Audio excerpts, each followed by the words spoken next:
किसी उद्देश्य के तहत आया है। धन्यवाद देते हैं ईश्वर को कि उसने हमें यह अवसर दिया है कि हम उसके द्वारा संचालित संस्था में काम कर रहे हैं, अपनी सेवाएं कर रहे हैं। करते हम काम हैं, परंतु हमारे मुंह से निकलता है कि हम सेवा कर रहे हैं। ये बड़े सौभाग्य की बात है।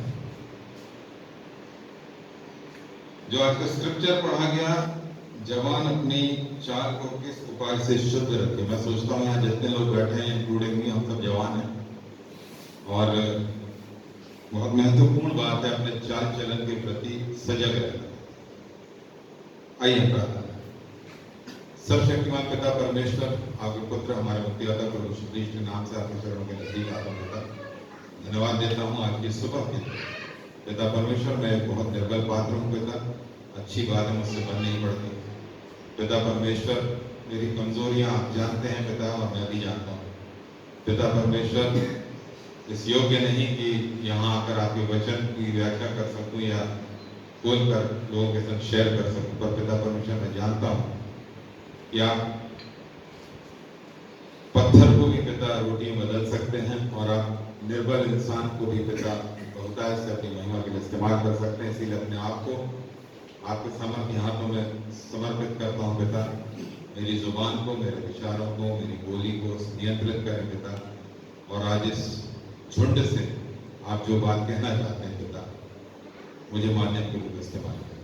सारी महिमा और आदर आपको देते हुए सिद्धि को आपके बेटे हमारे मुक्तिदाता प्रभु यीशु मसीह के नाम से मांगता हूं।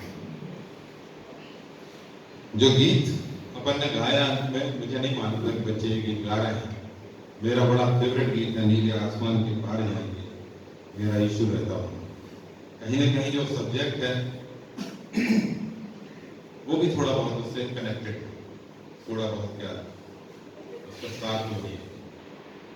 बेटा गेंद थोड़ी सी बात है,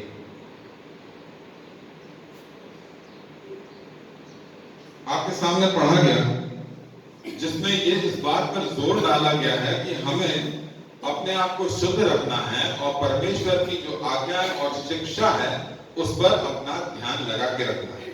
पूरे समय सजग रहना है, ना केवल परमेश्वर की शिक्षाओं के लिए, परंतु उम्र के हर मुकाम पर, हर पड़ाव पर हमें सीखने के लिए सजग रहना है। लिखा है ईश्वर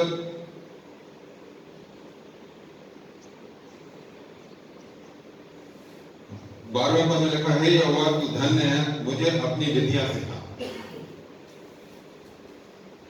यदि हम सीखने के लिए लालायत रहेंगे तभी हम किसी के पास सीखने जाते हैं। पर मेरा जो विषय है आज का, वो विषय ये नहीं है। जो विषय है वो ये है कि हम जो इस संसार में आए हैं और वचन के अनुसार वचन हमसे कहता है कि तुम मसीह के राजदूत हो। बच्चों के लिए शायद ये जो शब्द है राजदूत का क्या अर्थ होता है, शायद वो थोड़ा सा कठिन हो सकता है या हो सकता है, जानते हो बच्चे। परंतु राजदूत जो होता है वो उस क्षेत्र में सरकार का सर्वोच्च प्रतिनिधि होता है। और जो हम हैं इस संसार में परमेश्वर के प्रतिनिधि होकर आए हैं, हमें ये बात समझना बहुत जरूरी है। हम इस संसार में ऐसे नहीं फेंक दिए गए, हम संसार में ऐसे ही नहीं चले आए हैं। हम इस संसार में क्योंकि माँ बाप के प्रेम का हम प्रतीक बन के आए हैं, तो हम ऐसे नहीं जन्म ले लिया है हमने। हम में से प्रत्येक जो संसार में है, वो संसार पर परमेश्वर की योजना को फैलाने के लिए और विस्तार देने की जिम्मेदारी अपने ऊपर लेके आया है। और कहा गया है वचन में कि हम मसीह के राजदूत हैं। इस संसार में जब हम रहते हैं तो हमारा जो जीवन है वो व्यर्थ है यदि हमारे जीवन में कोई उद्देश्य नहीं। हर व्यक्ति को अपने जीवन में, हर व्यक्ति के जीवन में कोई ना कोई उद्देश्य होना चाहिए और उस उद्देश्य को लेकर के ही जीवन में उसे आगे बढ़ना है। उद्देश्य विहीन जो जीवन होता है वो निरर्थक कहा गया, निरर्थक होता है। आप सोचिए ना कि यदि हमारे पास कोई टारगेट ना हो, कोई उद्देश्य ना हो, कोई लक्ष्य ना हो, तो हम क्या करेंगे? सुबह हम उठेंगे, टॉयलेट चले जाएंगे यदि हम ऑफिस में काम करते हैं तो हमारे पास ऑफिस का टाइम टेबल है, हम यहाँ कैंपस में काम करते हैं तो यहाँ का टाइम टेबल है। 9 बजने को 2 मिनट पे 1 मिनट में हम पहुंच जाएंगे दौड़ते हुए, पसीना पोंछते हुए रजिस्टर पे साइन कर देंगे। उसके बाद यदि हम अधिकारी हैं तो जाके 4 लोगों को रंगदारी बताएंगे, यदि हम कर्मचारी हैं तो हम 4 लोगों के सामने बैठ के आलोचना करेंगे और हम सबसे ज्यादा काम करते लोग हमारे ऊपर चढ़ाते रहते हैं। और फिर उसके बाद पूरा दिन हम किसी तरह निकाल देंगे और शाम होके घर पहुंच जाएंगे, चाय पिएंगे, खाना खाएंगे और सो जाएंगे। ये होता है उद्देश्य भी जीवन। और एक जब हम लोग युवा थे तब उस समय एक कहावत थी कि जैसी बॉल आए वैसा शॉट खेलना। ये होता है उद्देश्य भी, बिना किसी योजना, बिना किसी लक्ष्य, जैसी बॉल पड़ी वैसा शॉट मार दिया। क्रिकेट में ये होता है। निरर्थक है उद्देश्य विहीन जीवन। क्योंकि जब हमारे पास कोई उद्देश्य होता है तो फिर उस उद्देश्य में आगे बढ़ने के लिए हमारे पास राह होगी, हमारे पास दिशा होगी और हमारे पास उस राह का रोड मैप होगा। तो मैं एक बात आपसे पूछना चाहता हूं, यहां आपको जवाब नहीं देना है, वो आपको अपने आप से बात करनी है कि मेरा एज अ सलिल राम, मेरा इस संसार में आने का उद्देश्य क्या है?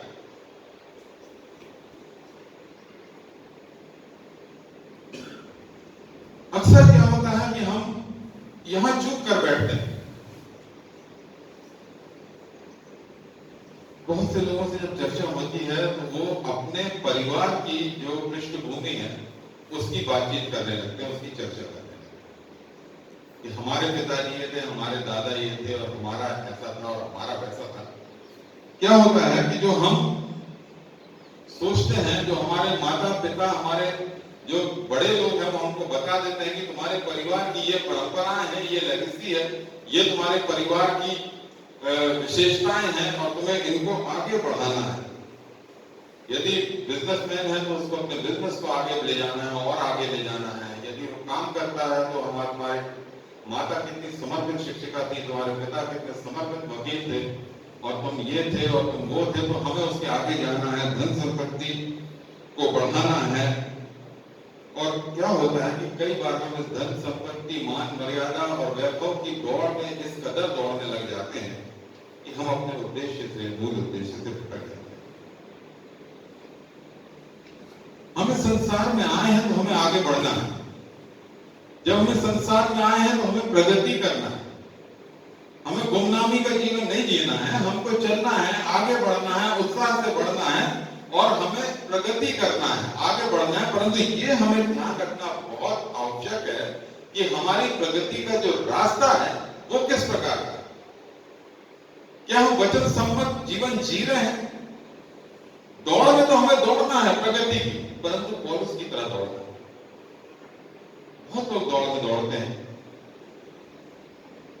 परंतु पौलुस, मैंने अपनी दौड़ को अच्छी तरह लड़ा। क्यों लड़ा? क्योंकि उसके पास एक उद्देश्य है कि उसको इस जीवन से परे अनंत जीवन प्राप्त करना है, उसको इस जीवन से परे अनंत धाम का वारिस बनना है। सारी चुनौतियों का सामना किया उसने, पर ईश्वर की योजना के अधीन रहते हुए। हमारे संग होता क्या है कि हम अपने उद्देश्यों से बहुत जल्दी, बहुत आसानी से भटक जाते हैं। जो ये संसार है, ये जो यहां इस संसार में हमारा प्रवास है वो बहुत सीमित है।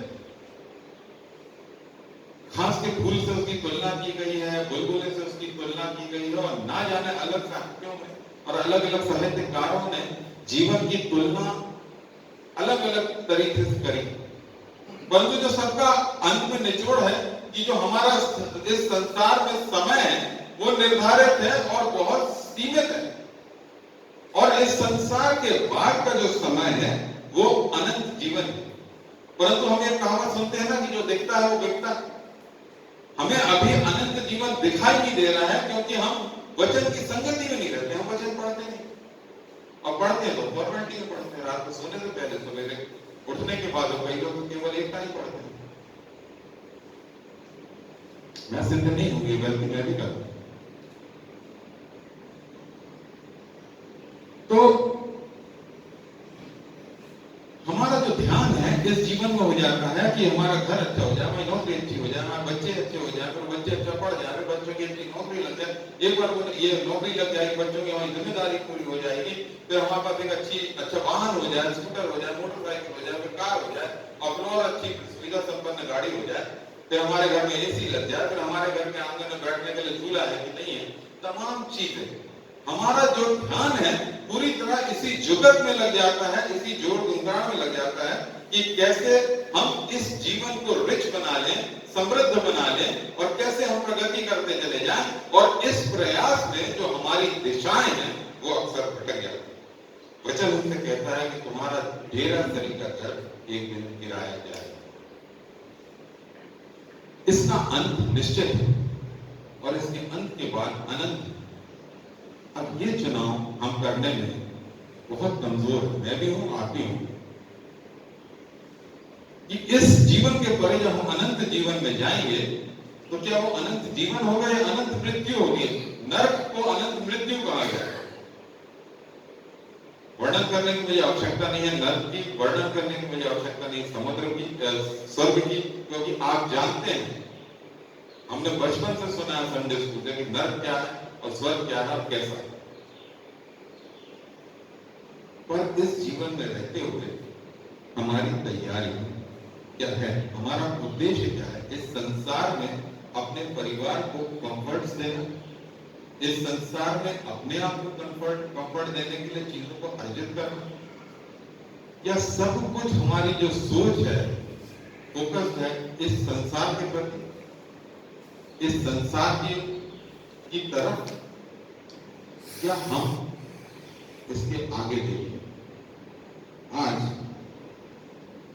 मैं आपको इस बात के लिए चेताना चाहता हूं, मैं कोई होता नहीं हूं आपको चेताने के लिए, आप में से सबका जीवन मुझसे बेहतर है, परंतु मैं आपको याद दिलाना चाहता हूं कि प्रियो, सजग रहे, चौकस रहे, क्योंकि जो हमारा बैरी है वो शैतान है, जो हमें फाड़ खाने के लिए तैयार रहता है।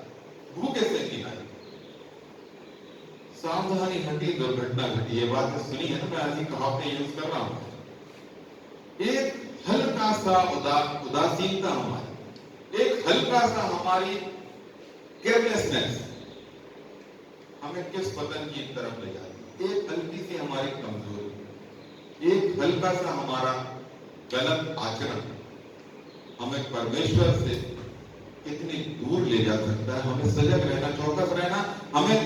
मुझे मनीषा की चौकीदारी नहीं करना है, मुझे जगे सर की चौकीदारी नहीं करना, मुझे सुरेश की चौकीदारी नहीं करना, मुझे एनोश की नहीं करना, मुझे अपनी चौकसी करना नितांत आवश्यक है। क्योंकि यदि मुझे इस संसार से परे उस संसार में उस निवास में निवास करना है, उस घर में निवास करना है जो परमेश्वर स्वयं अपने हाथों से बना रहा है हमारे लिए। उसका पुत्र प्रभु यीशु मसीह जब संसार में था और जब उसका स्वर्गारोहण हो रहा था तो वो कहता है, मैं जगह तैयार करने जाता हूं कि जहां मैं रहूं वहां तुम रहो। क्या हमारी तैयारी उस जगह में जाने की हो रही है? अभी आने वाले समय में दिल्ली को जाना है, बहुत समय से हम लोग इंतजार कर रहे हैं, हर बार डेट आती है और निकल जाती है। पर जो मुद्दे की बात है वो ये नहीं है कि दिल्ली को जाना है, मुद्दे की बात ये है कि हम लोग तैयारी कर रहे हैं। बेटा वहां तुम्हें क्या क्या चीजों की जरूरत होगी, एक लिस्ट बना लो और उस चेक लिस्ट को टिक करते जाओ। बेटा जबरदस्ती का सामान लेके मत जाना, अपने ऊपर बोझ लाद के मत ले जाना। 25 किलो बस अलाउड है जो कि चेकिंग लगेज है, और बैगेज जो है, जो इन कैबिन बैगेज होता है वो 7 किलो अलाउड। तो अपनी तैयारी करो बेटा, बोझा मन के रख लेना ज्यादा, वही कपड़े रखना जो तुम वहां के कल्चर के अनुसार पहन सकती हो, जो अलाउड है। छोटी छोटी चीजें, मैं जब जबलपुर जाता हूँ, मैं जब बिलासपुर जाता हूँ, जब हम लोग दिल्ली जाते हैं या कहीं और जाते हैं ट्रिप पे या पारिवारिक ट्रिप पे, हम एक एक चीज बहुत हिफाजत से और बहुत तरीके से और सलीके से रखते हैं, परंतु मेरे प्रियो जो हमारा मेन डेस्टिनेशन है, फाइनल डेस्टिनेशन है, क्या वहां की तैयारी में हम इतने सजग हैं? क्या पापों के जिन बोझों को हमने अपने ऊपर लाद लिया है, क्या हम अपने प्रियो को या अपने आप को इस बात के लिए चेताते हैं कि अनावश्यक बोझ क्यों लेके फिर रहे हो? इस बोझ को हटाने की जरूरत है। You are not allowed to enter in heaven with these kind of things. आप संसार में तो रहते हुए इन चीजों को धारण कर सकते हो, अपना सकते हो, परंतु स्वर्ग में जाने की जो फ्लाइट है उसमें आप चढ़ने के लिए एलिजिबल नहीं होगे यदि आपके ऊपर ये बोझ लदे हुए हैं। आपका जो बैगेज है वो इससे ज्यादा भारी है और उसमें ये वस्तुएं हैं तो आप इसको लेके नहीं जा सकते। इंडोनेशिया का वाकया है, हम लोग लेट हो गए एयरपोर्ट पे, टॉफीज खरीद रहे थे और हम लोग ने ध्यान नहीं दिया, गेट बंद होने का अनाउंसमेंट हो रहा था, हम लोग के नाम अनाउंसमेंट हो रहे थे जकार्ता के एयरपोर्ट पे, और हम लोग दौड़े और दौड़ते हुए लगभग हम लोग गेट से अंदर गए और मैंने देखा बहनी भाभी और मनीषा ही नहीं रहे। क्या करीब हम लोग 15 मिनट बाद आए, वैसे ही तो लेट हो रहे थे, पति लोग चिड़चिड़ाने लगते हैं, मैं चिड़चिड़ा रहा था, वैसे ही तो लेट हो रहे थे, क्या तमाशा करते हैं तो बहनी भाभी और ये दोनों हंस रहे थे, क्योंकि घर से निकलते समय, दमों से निकलते समय, बॉम्बे से आगे फ्लाइट लेते समय हम लोग ये बात पूरे समय कर रहे थे कि अपने पर्स में पिंकी कोई ऐसी चीजें मत रख लें, लोग बहुत किसी चीजें रख लेते। आप विश्वास नहीं करेंगे, पिंकी के पर्स से करीब 7 नेल कटर निकले, सब मेरे चुराए हुए थे, जो उसने मेरे टॉयलेट गेट से निकाले हुए थे। 7 नेल कटर जब्त हुए एक के बाद एक, नोट करना, बात मजाक की। पर यदि हमारी यात्रा में जो चीजें अलाउड नहीं है वो लेके मैं कई बार उसको टोकता था और कई बार स्वर्ग के राज्य में जाने के लिए हम एलिजिबल नहीं होंगे यदि हमने अपने ऊपर अनावश्यक बोझों को ले रखा। जाने से पहले अपने बोझों से हमें मुक्ति प्राप्त। हमारा उद्देश्य पौलुस की तरफ यह स्पष्ट है, मैं निशाने की तरफ दौड़ा जाता। क्या मैं और आप निशाने की तरफ दौड़ रहे हैं? निशाना क्या है? वो सफेद चूने की लाइन जिस पर रस्सी पकड़ के दो लोग खड़े हुए हैं, या वो अनंत जीवन, वो अनंत धाम, वो मकान, वो बंगला, वो घर, वो अपार्टमेंट जो परमेश्वर स्वयं अपने हाथों से तैयार कर रहा है, जिसका वादा अपने पुत्र प्रभु यीशु क्रिस्ट के माध्यम से उसने किया है। अपने स्वर्गारोहण के पूर्व प्रभु यीशु मसीह कहता है, मैं तुम्हारे लिए जगह तैयार करने जाता हूं। हमारा उद्देश्य वो अनंत जीवन। हम सेक्युलर वर्ल्ड में काम नहीं कर रहे हैं, हम यहाँ मसीह संस्था में काम कर रहे हैं। हम बड़े फक्र से कहते हैं कि हम सेवकाई में, हम इन बच्चों की सेवकाई कर रहे हैं, हम कलीसियाओं की सेवकाई कर रहे हैं। पर एक बार अपने आप से पूछिए कि हम सच में सेवकाई कर रहे हैं या हम नौकरी कर रहे हैं? इस सेवकाई के बदले में पैसा मिलता है, सेवा करने के बदले में कब पैसा मिला? पर ईश्वर ने हमको ये सौभाग्य दिया कि हम सेवा भी कर रहे हैं और हम पैसा भी प्राप्त कर रहे हैं। और कई बार ये बातें हमारा दिमाग बिगाड़ देती हैं और हम अपने मूल उद्देश्य से भटक जाते हैं। मेरे प्रियो, आज हम विचार करें, अपने चाल चलन को एक बार फिर से परखें, अपनी दिनचर्या को एक बार फिर से परखें, अपने उद्देश्य के प्रति दृढ़ रहें कि मुझे और आपको अनंत जीवन प्राप्त करना है। वो रास्ता हमारा परमेश्वर अपने पुत्र के माध्यम से बोलता है, मार्ग, सत्य और जीवन है ही, बिना मेरे द्वारा कोई परमेश्वर के पास नहीं पहुंच सकता। यदि हमें अपने उस अनंत धाम की तरफ बढ़ना है, वहां जाना है, तो हमें प्रभु यीशु मसीह से होकर गुजरना पड़ेगा। अपने अनावश्यक बोझों को त्यागना पड़ेगा, उनसे छुटकारा प्राप्त करना पड़ेगा, प्रयाश्चित करना होगा, नए जन्म के अनुभव को हमें प्राप्त करना होगा। परमेश्वर में, ईश्वर में रहेंगे, तब हम अपने उद्देश्य को सफलतापूर्वक प्राप्त कर सकेंगे। क्योंकि उद्देश्य भी जीवन निरर्थक है। अपने जीवन को निरर्थक मत जाने, अपने उद्देश्य को पहचानिए, थामे रहिए, दृढ़ रहिए, अपने चाल चलन की चौकसी करिए, क्योंकि हमारा बैरी शैतान है। हमारा जो संघर्ष है, हमारा जो मल्ल युद्ध है, वो मांस और लहू से नहीं, परंतु संसार की भरमाने वाली ताकतों से। सजग रहिए, चौकस रहिए, ताकि आप अपने उद्देश्य से जो अनंत जीवन ना, परमेश्वर मेरी और आपकी